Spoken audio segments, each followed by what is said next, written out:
ഈ RSSനെ സംബന്ധിച്ച് ഈ ഒരു ചർച്ചകൾ എല്ലാവരിലേക്കും എത്തുന്ന പരിപാടി, ഇതൊക്കെ ആദ്യത്തെ സംഭവമൊന്നുമല്ലല്ലോ. നേരത്തെ തന്നെ ഇപ്പോൾ പലപ്പോഴും ഗുരുജി ജന്മശതാബ്ദിയോടനുബന്ധിച്ചൊക്കെ എല്ലാവരിലേക്കും എത്തുകയും എല്ലാവരെയും കാണുകയും ഒക്കെ ചെയ്തിരുന്നു. ഈ ദില്ലി വിജ്ഞാൻ ഭവനിലാണ് ഇതിൻ്റെ ആരംഭം, ഇതുപോലത്തെ പ്രോഗ്രാം. ഈ സമൂഹത്തിലെ ഇൻവൈറ്റഡ് ഓഡിയൻസ്, ഇപ്പോൾ ഇന്നലെ തിരുവനന്തപുരത്ത് നടന്നത് ഇൻവൈറ്റ് ചെയ്ത പൊതുപരിപാടിയല്ല, അത് മാധ്യമങ്ങളെയും പ്രവേശിപ്പിച്ചിരുന്നില്ല. അതിന് വേണ്ടിയിട്ടുള്ള, അതേസമയം അതിൽ രഹസ്യമൊന്നുമില്ല. കാരണം ദീർഘകാലം ഇപ്പോഴും പ്രചാരകനായ ജയനന്ദകുമാർ, നന്ദേട്ടനെന്ന് നമ്മൾ വിളിക്കുന്നു, നന്ദേട്ടൻ എൻ്റെ ഫേസ്ബുക്ക് ലൈവ് ചെയ്തിരുന്നു. നന്ദേട്ടൻ്റെ ഫേസ്ബുക്കിൽ കിടപ്പുണ്ട് 2 പോർഷനായിട്ട്, ഒന്ന് അദ്ദേഹത്തിൻ്റെ പ്രഭാഷണം, വേറൊന്ന് ചോദ്യോത്തരം. അപ്പോൾ അത് സീക്രട്ടാണ് എന്നൊന്നും വിചാരിക്കേണ്ട. മാധ്യമങ്ങൾ, കേരളത്തിലെ മാധ്യമങ്ങൾ, അപ്പോൾ പിന്നെ യൂട്യൂബേഴ്സിനെ കയറ്റണ്ടേ. ഇതുപോലെയൊക്കെയുള്ള ധർമ്മസങ്കടം വന്ന് കാണും എന്നാണ്. ഞാനത് അന്വേഷിച്ചില്ല എന്തുകൊണ്ട് ഇവരെ കയറ്റിയില്ല അവരെ കയറ്റിയില്ല എന്നൊന്നും. അപ്പോൾ അതുകൊണ്ട് മാധ്യമങ്ങളുണ്ടായിരുന്നില്ല. അതുകൊണ്ട് അത് രഹസ്യമൊന്നും ആയിരുന്നില്ല. ഫേസ്ബുക്ക് ലൈവ് വിടുന്ന സാധനം രഹസ്യമാകുന്നത് എങ്ങനെ? അപ്പോൾ പിന്നെ വിഷ്വൽസ്, രഹസ്യമായ വിഷ്വൽസ് ഞങ്ങൾക്ക് കിട്ടി എന്നൊക്കെ പറഞ്ഞിട്ട് എന്ത് കാര്യം, പരസ്യമായിരുന്നു അത്. അപ്പോൾ അതിലൊന്നും കഥയൊന്നുമില്ല.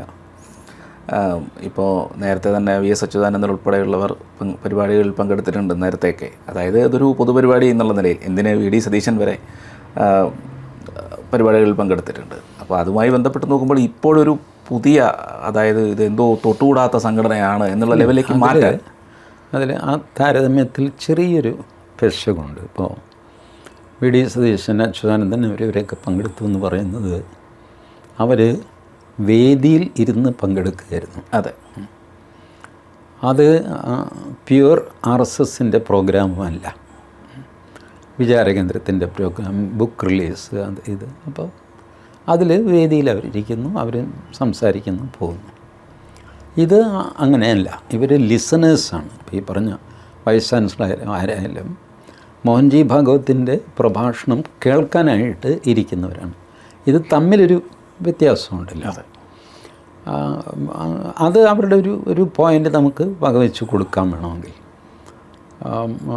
പക്ഷേ VD സതീശൻ ഗുരുജി ജന്മശതാബ്ദിയുടെ യോഗത്തിൽ പങ്കെടുത്തത് അത് വേറൊരു തലത്തിലാണ് നിൽക്കുന്നത്. ഈ രണ്ടിലും പെടാത്ത ഒരു തലത്തിലാണത് നിൽക്കുന്നത്. ഇതിങ്ങനെയൊന്നും ഇത്രയധികം ഒന്നും അനലൈസ് ചെയ്യേണ്ട കാര്യമില്ല. അതെ, സമൂഹത്തിൽ ഒരുപാട് പരിപാടികൾ, സംഗതികൾ നടക്കുന്നു. സമൂഹത്തിൽ പലവിധ സംഘടനകളുണ്ട്. അതിൽ പൊതുപ്രവർത്തകരെ അവിടെ ഇവിടെ എല്ലാം പോകുന്നു. അതിൽ തെറ്റ്. ഞാൻ SIO, സ്റ്റുഡൻസ് ഇസ്ലാമിക് ഓർഗനൈസേഷൻ, അവരുടെ പരിപാടിയിൽ 2 തവണ ഞാൻ പങ്കെടുത്തിട്ടുണ്ട്. ഒന്ന് കായംകുളത്ത് അവരുടെ വലിയ അഖില കേരള സമ്മേളനമായിരുന്നു അതിൽ. പിന്നെ കോഴിക്കോട് ചെറിയ സമ്മേളനമായിരുന്നു, ഹാൾ മീറ്റിംഗ് ആയിരുന്നു, ഒരു 10-200 പേര് അത്രയുള്ളൂ. ഈ 2ലും ഞാൻ പോയിരുന്നു. 2ലും ഞാൻ പ്രസംഗിച്ചത് എന്താണെന്നറിയാമോ? SIO പിരിച്ചുവിടണമെന്ന്. ആദ്യത്തെ കഴിഞ്ഞപ്പോൾ ഞാൻ വിചാരിച്ചു ഇനി എന്നെ അവർ വിളിക്കില്ലായിരിക്കും. പക്ഷേ നല്ല ആത്മവിശ്വാസമുള്ള ആൾക്കാരാണ്. അവർ വിളിച്ചു. അവർ പറഞ്ഞു കായംകുളം തെക്കായിരുന്നല്ലോ, കോഴിക്കോടൊന്ന് വരണം. കായംകുളത്തിൻ്റെ അത്രയും വലുതൊന്നും, കായംകുളത്ത് 10,000-6,000 പേരുണ്ടായിരുന്നു. ഞാൻ കോഴിക്കോട് പോയി. ഇത് തന്നെ ഞാൻ കോഴിക്കോട് പറഞ്ഞു, ഒന്നും സംഭവിച്ചില്ല.